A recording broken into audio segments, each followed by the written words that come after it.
One, two, 1, 2, 3, go. Boop-a-doop-a-doop-a-doop-a-doop-a-boo. Need a heavy track to hold my mind down. Break orbit, break orbit. Little rich kids, cause I'm twisted. Break, break, break, break, break, break orbit. Go. That was his theme song. That was terrible. Wow, that's worse looking back on it. Hey, let's live in universe at Zander, and welcome back to How Zander Would Book, an ongoing fantasy rebooking series where I take stars and stories that WWE messed up in the past and try to fix it. Why? Because I'm sad, lonely, and have no life.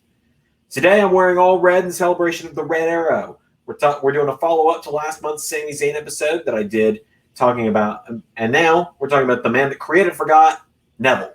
Or as you may now know him in AEW, the Bastard Pac. So Neville was also once known as Adrian Neville in NXT. He's a fan favorite, known for his high-flying athleticism, doing flips all over the place, had a hell of a finisher in the Red Arrow. I mean, holy shit, what a finisher it was. He won the NXT title in the main event of the first ever live NXT special and the first ever live special on the network. He won the ladder match against Bo Dallas. If you want to know how much faith in him Trips had, well, look no further than that match. Had an incredible run as the NXT champion with his matches against guys like Tyson Kidd, Tyler Breeze. Hell, he even had some of Titus O'Neil's best WWE matches ever. That's saying something. And of course, Sami Zayn, who he would go on to lose to. After he lost the title, he put Sami over in their rematch and was then written out by a loss to the new NXT champion, Kevin Owens.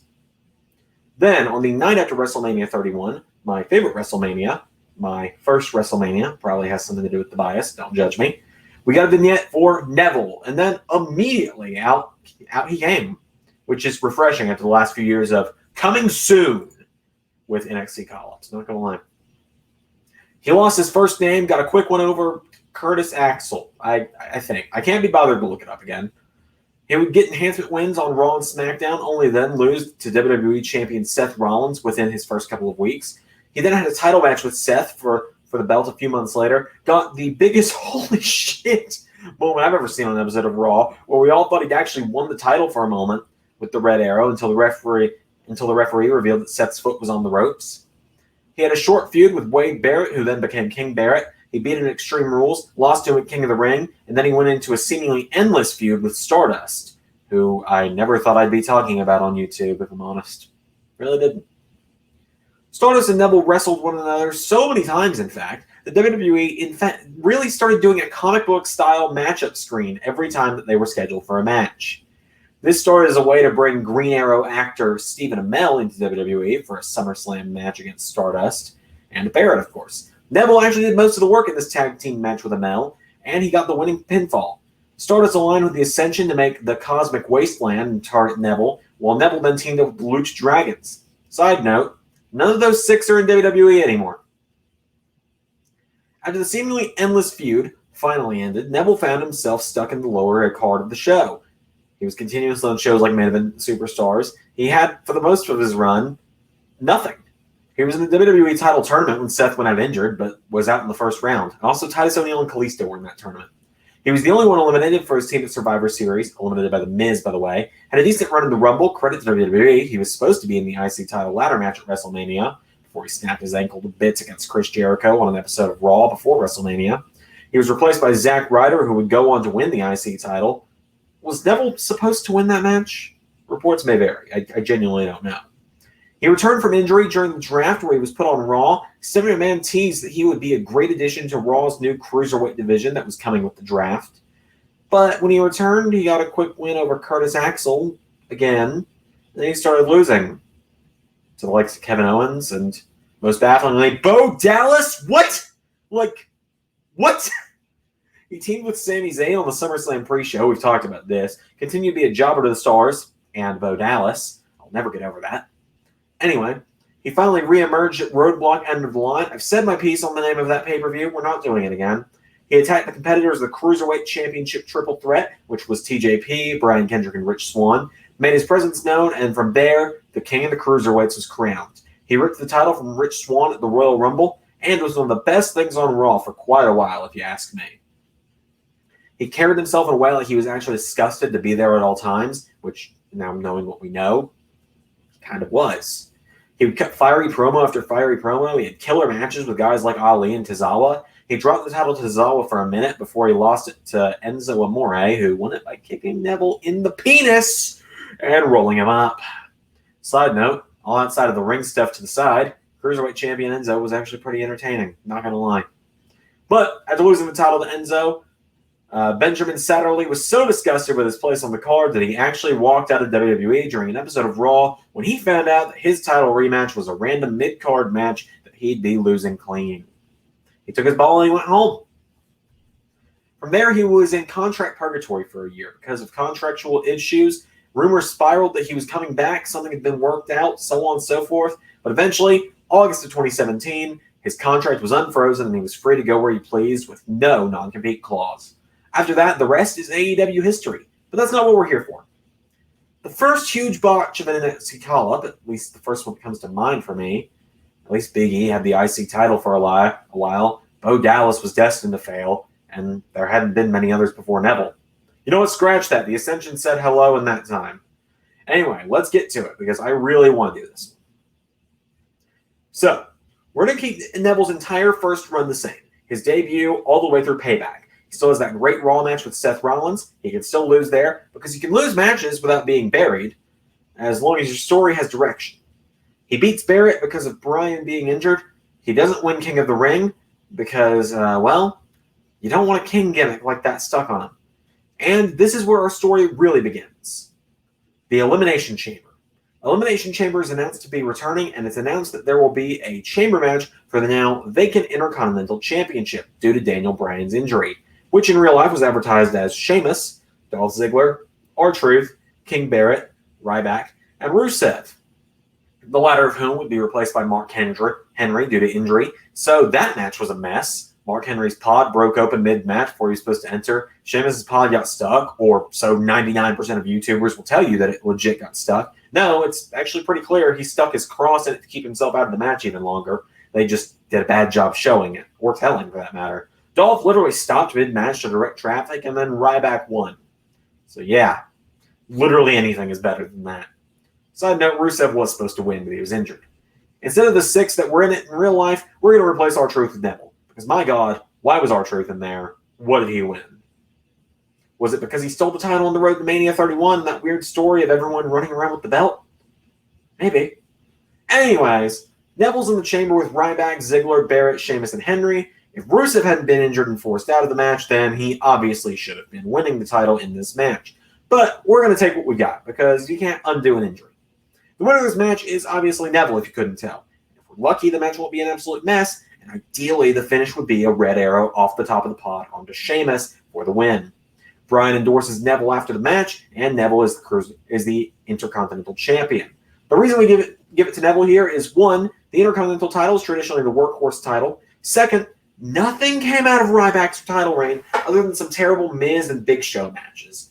I mean, yeah, he lost to Kevin Owens, but just bear with me here.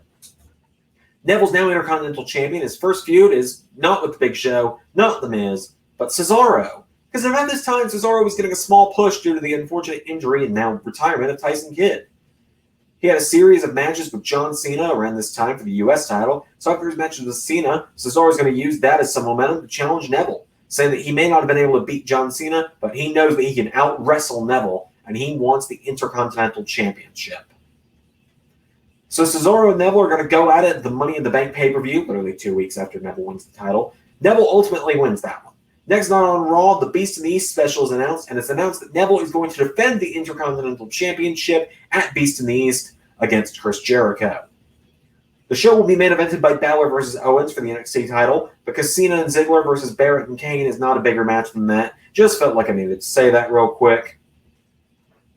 Anyway, Neville this time is going to beat Jericho at Beast in the East, which he should have in the first place. My opinion, of course, you can say Jericho should have won that match all you want.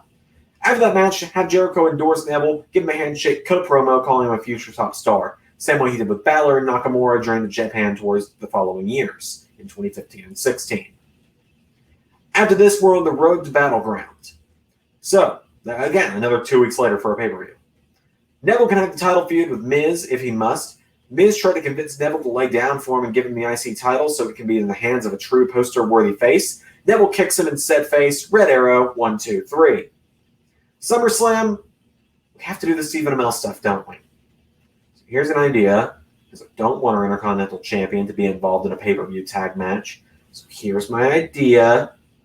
Stardust and Barrett, the Cosmic Kings, versus Amell and R-Truth. Truth was already in a comedy feud with Barrett just the previous month, so off you go. Meanwhile, at SummerSlam, Neville can defend against Big Show. Hear me out. Big Show was a heat magnet on this run. Made people fear he's going to beat the new guy and get the strap. Neville outspeeds him, managed to put him down with a red arrow. 1, 2, 3. You give Neville another big win over a former world champion and a giant. You know they'll play that up. Night of Champions, not yet Clash of Champions is next. Neville's going to drop the Intercontinental title here to Kevin Owens, just like Ryback did in real life. So Neville's gotten a short run with the IC title, and Neville and Owens obviously should be the first match of the night. They could put on a hell of a match. Owens ultimately will hit the pop-up powerbomb for the clean win, and also Night of Champions, Seth Rollins and Sting. It's just not all right. Instead, Seth's going to drop the U.S. title to Cena, and let's just get the Kane shit out of the way here. And, oh my God, why was Seth's world title run the first time around absolutely fucking horrible? Do you want me to rebook that one day? I fucking will, gladly. Spoilers, it's going to involve a lot less men in their 50s. Anyways, Neville's going to challenge Rollins for the WWE title at Hell in a Cell. He'll link the IC title run, so he's going to use that as a way to move up the card and challenge Rollins. Bill it as the first NXT champion versus the longest reigning NXT champion at the time. Hello, Finn Balor and Adam Cole and Tommaso Ciampa. So at Hell in a Cell, Owens retains against Ryback, sure. And instead of the scumbag of the earth, you know who, returning to beat John Cena for the U.S. title, let's have someone who could use a win take this title from Cena, and that's Dolph Ziggler, who at this point in time was actually really over. And they were doing something on Total Divas, I think. I don't know, I never watched that show, but they kept playing clips of him and Nikki talking about something on Raw and SmackDown every week before the episode. So Dolph beats Cena, wins the U.S. title, and Cena goes away for a while. Back to the man at hand, Neville just barely comes up short against Seth Rollins, getting closer than anyone thinks, even doing that spot they did on Raw in real life with the red arrow into the foot on the rope at the last possible second. And so the next night on Raw, we do that gauntlet kind of thing. You know what I'm talking about, the weird thing where everyone that won matches, it was a cool concept. Everyone that won matches on the previous night's pay-per-view would face off, and we have a fatal four-way for a title shot at the main event. So the 8 competitors this time around be Roman Reigns, who beat Bray Wyatt, Kevin Owens, who beat Ryback, Big E and Kofi, Dolph Ziggler, Cesaro, Dean Ambrose, and Tyler Breeze. As for Neville, he gets an enhancement win.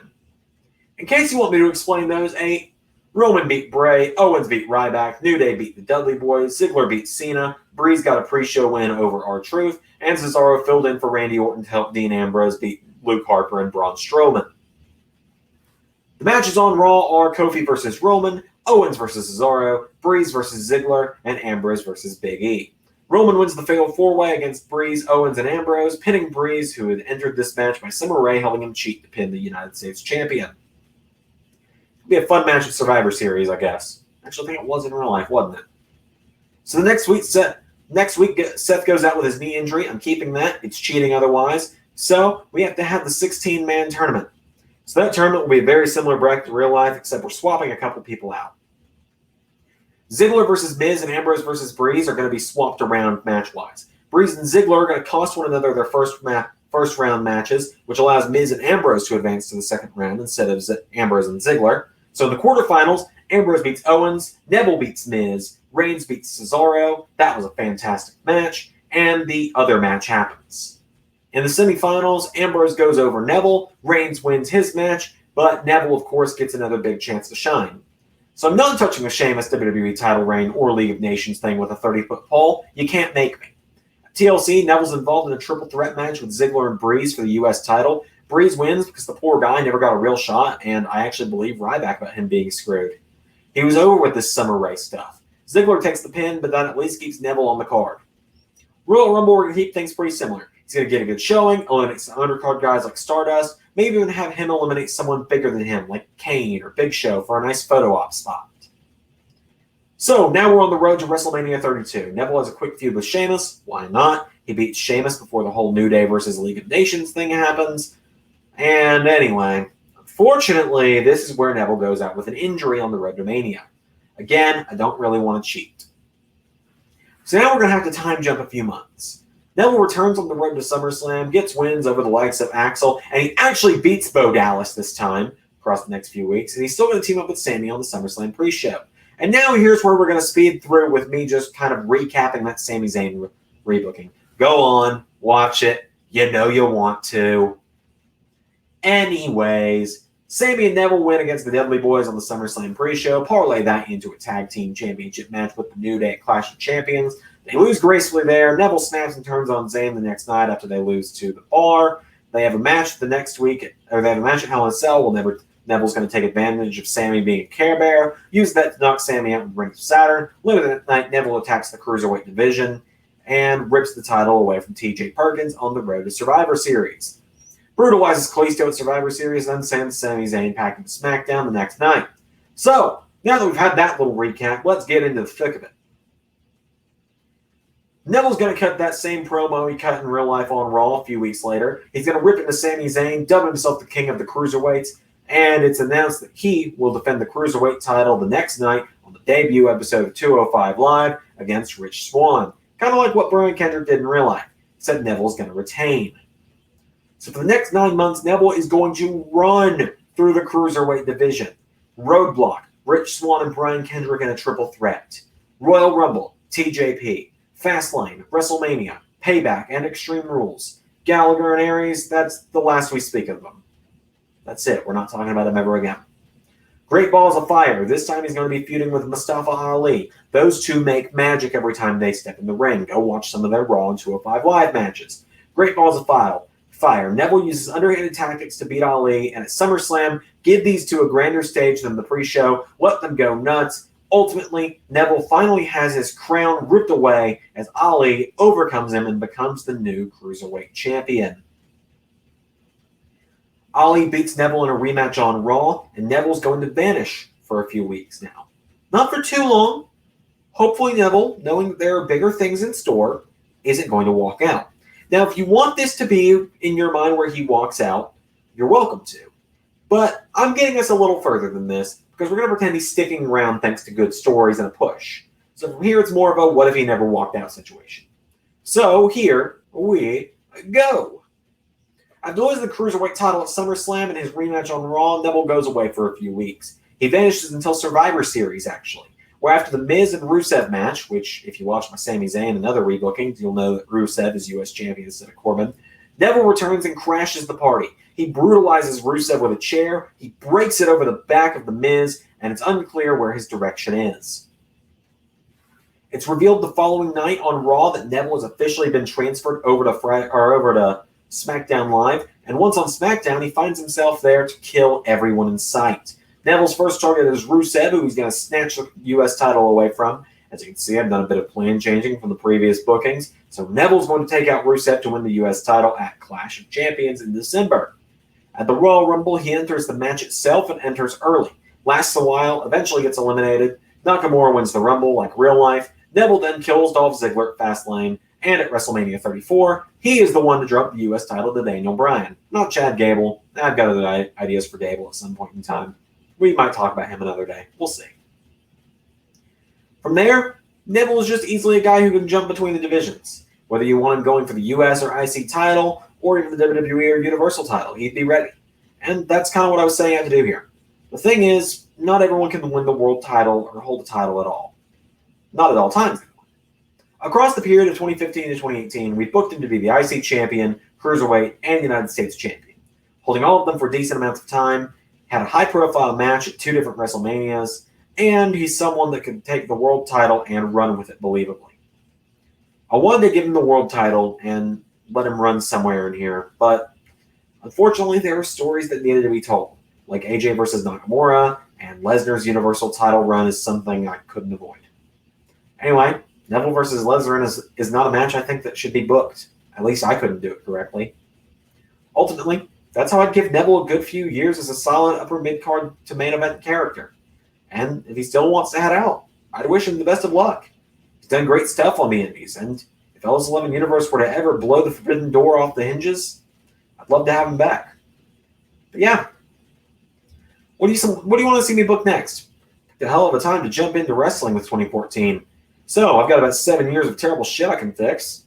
And if you want to book something for the future, for example, how Zander would book Karrion Kross, or John Cena's final run, or something along the lines of that, let me know. If you find it interesting, or if there's enough requests for it, I might do it. Anyways, I've been Zander. That's how I would book Neville. Thanks for watching. Zander out.